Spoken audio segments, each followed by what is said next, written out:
اور آج اچانک اس کی آنکھ کھلی، وہ پھر سے سونے لگی، لیکن اسے منیبہ کی باتیں یاد آئیں۔ یہ تو اللہ سے ملاقات کا وقت ہوتا ہے اور اللہ صرف اپنے محبوب بندوں کو اٹھاتا ہے اس وقت، تو کیا اللہ نے مجھے بھی اٹھایا ہے ملاقات کے لیے؟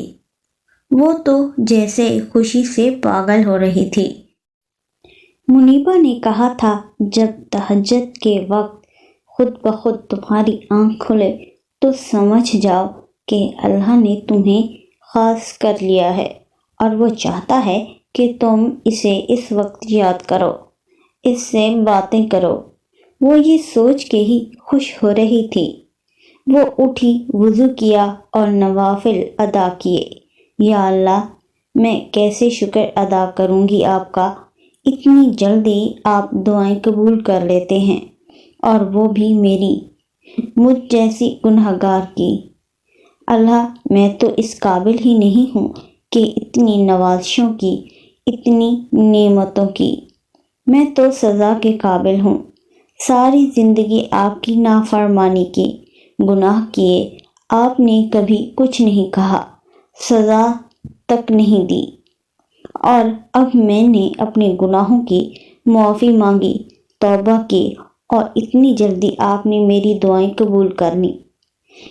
میں تو یہ کبھی سوچ بھی نہیں سکتی تھی کہ میں تہجد ادا کروں گی۔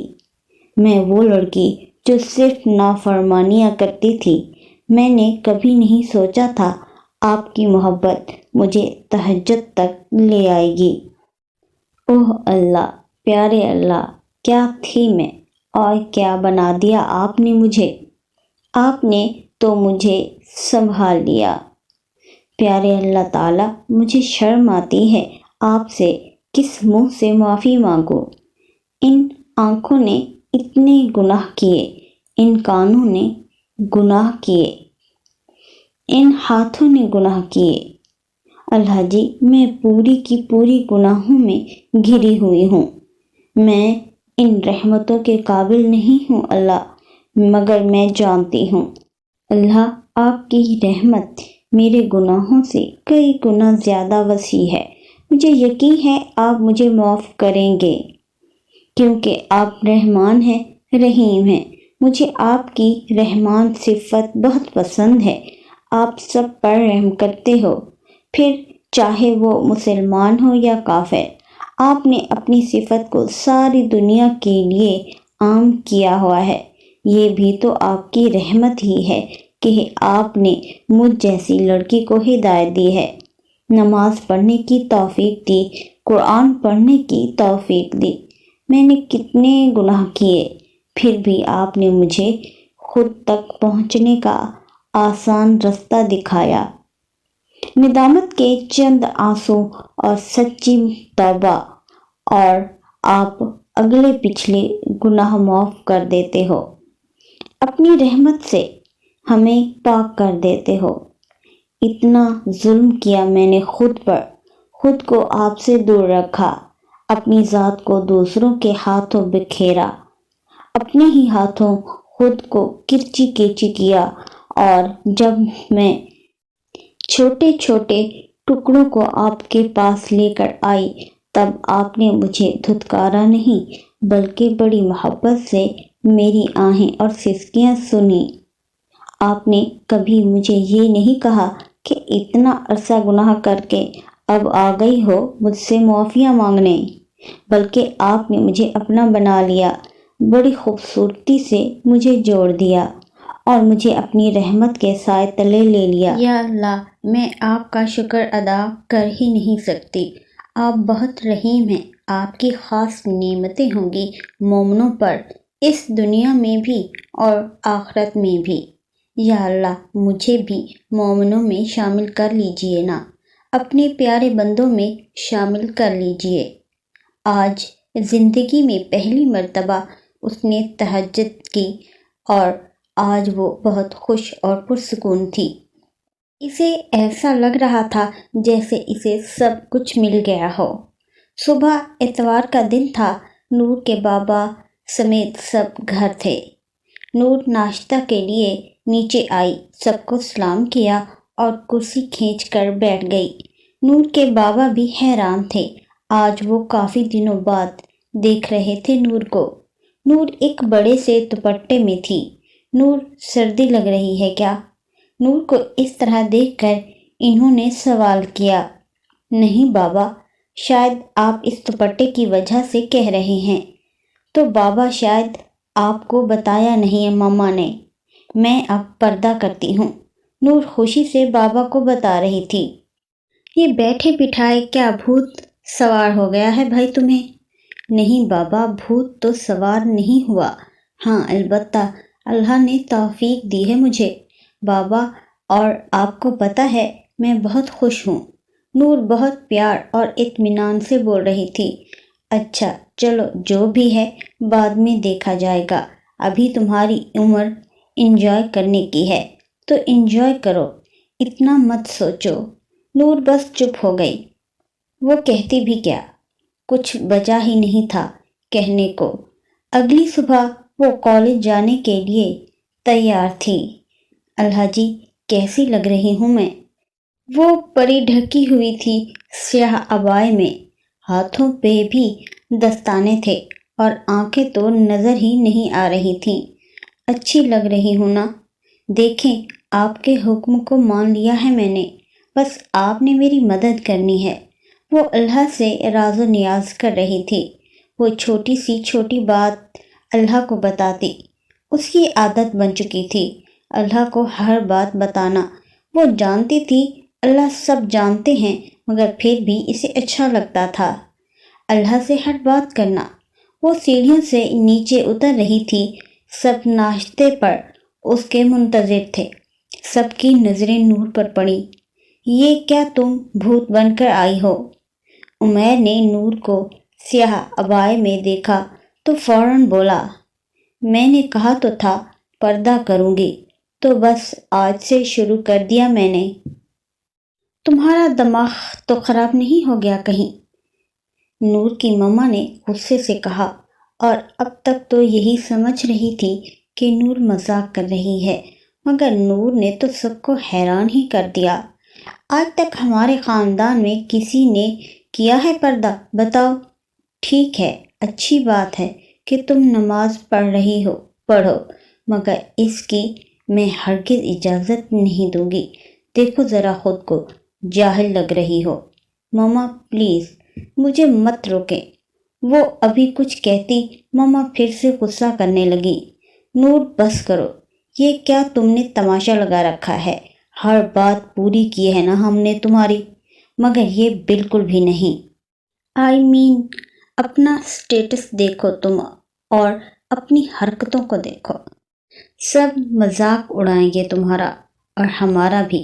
فضول میں یہ سب کر کے مجھے مزید غصہ مت دلاؤ نور، بس اتارو اسے، اتنے بڑے پردے کو۔ سب اس کو عبایا اتارنے پر مجبور کر رہے تھے۔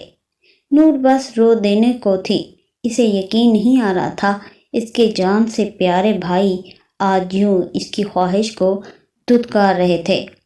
نور کو پورا یقین تھا کوئی مانے یا نہ مانے، کوئی ساتھ دے گا تو اس کے بھائی ہوں گے، مگر وہی اس کے مخالف کھڑے تھے۔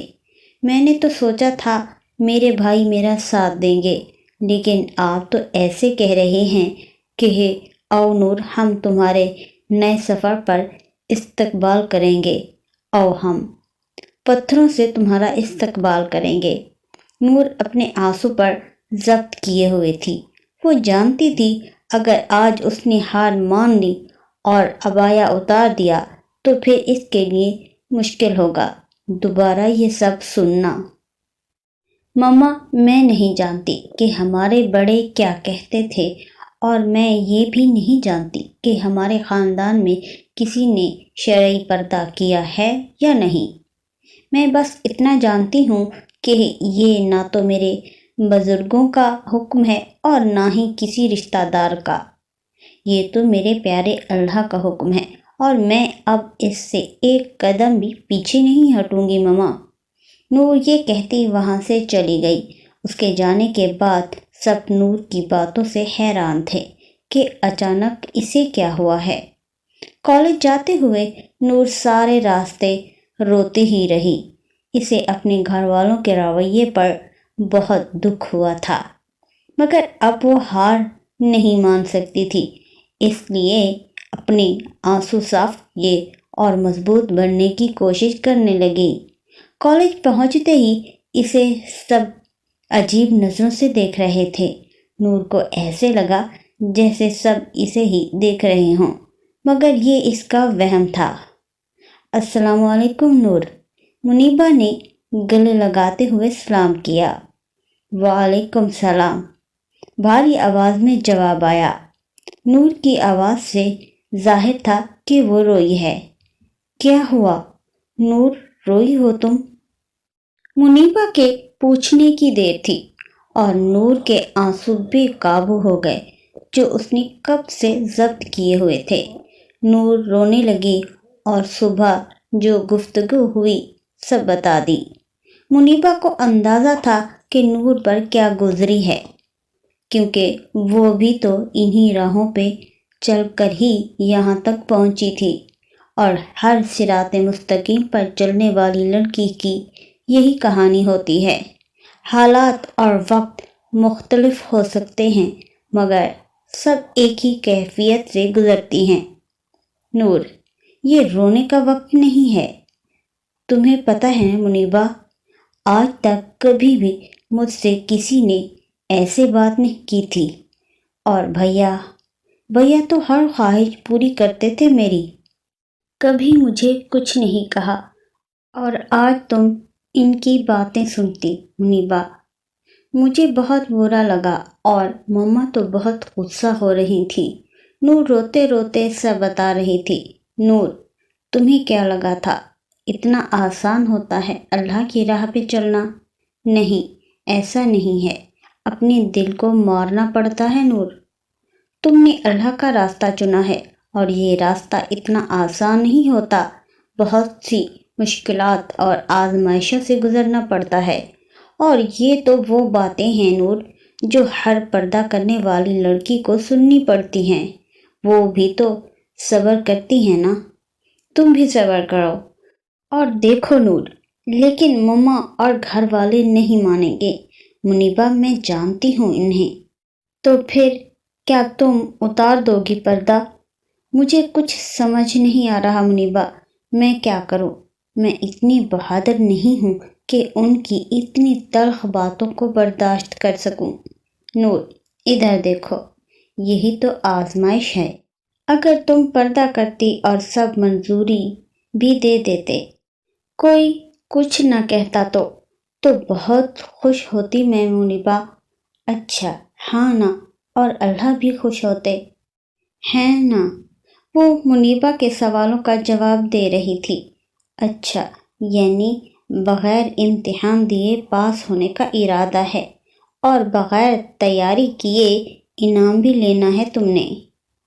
منیبا، ایسے تو مت کہو، میں کوشش تو کر رہی ہوں نا۔ نہیں نور، تم کوشش کرنے سے پہلے ہی نتیجہ اخذ کیے بیٹھی ہو۔ یہی تو آزمائش ہے نور، اور آزمائش ہر کسی کے لیے نہیں ہوتی، اللہ کے چنے ہوئے بندوں پر آتی ہیں آزمائشیں۔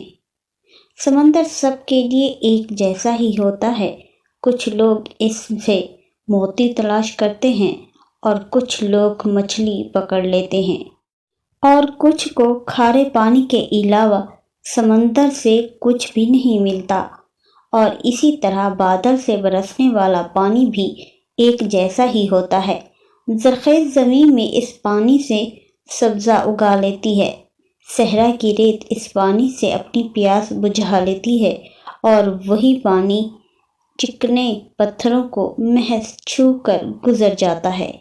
اسی طرح اللہ کی رحمت بھی ایسے ہی ہوتی ہے، ہر دل کے لیے ایک جیسی، اور اللہ تعالیٰ بے شک اپنے تمام بندوں پر اپنی رحمت نشاور کرتا ہے، مگر اس کی رحمت خاص ان کے لیے ہی ہوتی ہے جنہیں وہ چنتا ہے۔ میں تمہیں سورہ شعراء کی آیت کا ترجمہ سناتی ہوں۔ اور اللہ اپنے قرب کے لیے چن لیتا ہے جسے چاہتا ہے۔ کیا خوبصورت بات کہی ہے میرے پیارے اللہ نے۔ اللہ کسی کو اپنے لیے چنے، جسے خاص کر دے اور اپنی طرف لے آئے۔ اللہ اکبر کبیرہ۔ اس سے زیادہ لطف و کرم، محبت، رحمت، شفقت، ہدایت کون کر سکتا ہے، اور اتنی محبت دے کون سکتا ہے ہمیں نور۔ یہاں کوئی معمولی ہستی نہیں، بلکہ دونوں جہاں کا رب کائنات یہ کہہ رہا ہے کہ اس کو مخصوص کر لوں اپنے لیے۔